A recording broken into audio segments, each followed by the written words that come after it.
acknowledge also our mayor, Mayor Brian Alcid of Lawal City. We are being joined also by Councilor David Abihan and Councilor George Lam.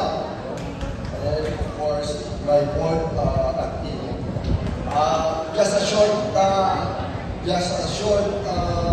background lang.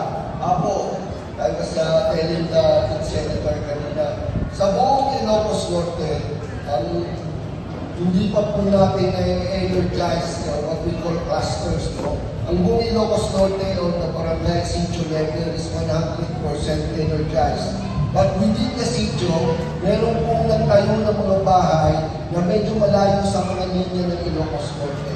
About 290 of that in the whole province of Ilocos Norte, costing about 85 million amin-amin lahat. So, I was telling the good senator, and I think I mentioned this also to your Mayor Brian, ang pera po ng INEC siguro at best kalahati lang, about 40 million to energize. So, humihingi tayo ng tulong sa mga mayor, and of course, ito po, inumpisahan na po ni Senadora Amy dito sa programa nito. No? Siya po nagbigay sa akin ng pondo para ito pong unang apat na mga areas, in this particular case, ito pong lapas, 15 households. No? Tinayuan po natin ito. Itong poste po ang layo ng itong cluster na ito mula sa nearest point of electricity natin. So, we spent about 4 million na binigay po ni 400,000 na binigay po ni Senadora. So, actually, tinanong niya ako kung ilang pagkulang eh. So, may pag-asa tayo na buong Ilocos Norte matulungan tayo, especially with the help of the mayor. So, before I introduce the good senator, alam naman po nyo, may kwento lang po. When I got appointed sa INEC po as your general manager, isa lang po ang utos ni Senadora Amy. Ibaba ang presyo ng kuryente. I think when we started, since we started,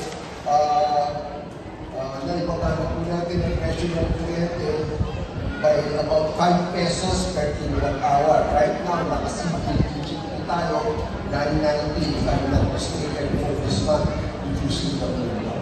And nung naibababang na po natin ang presyo ng kuryente, ang susunod po utos ni Senadora Amy, improve the services. So that is what we're trying to do. Pag-improve kasi ng services, that has cost, and additional manpower at end-to-end.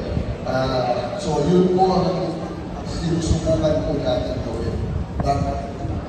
Gusto ko lang po ikwento ito dahil ang elektrisidad po talagang malapit po sa puso ni Senator Amy. Kaya po talagang buti na lang wala si Governor dito.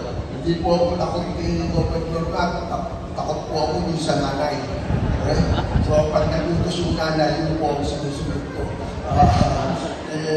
So, pasalamatan po natin si Senator Amy, ang kanyang pagmamahal sa atin, especially sa electricity po. So, makakaasa po kayo susunod po natin ang blessings of So, let me introduce our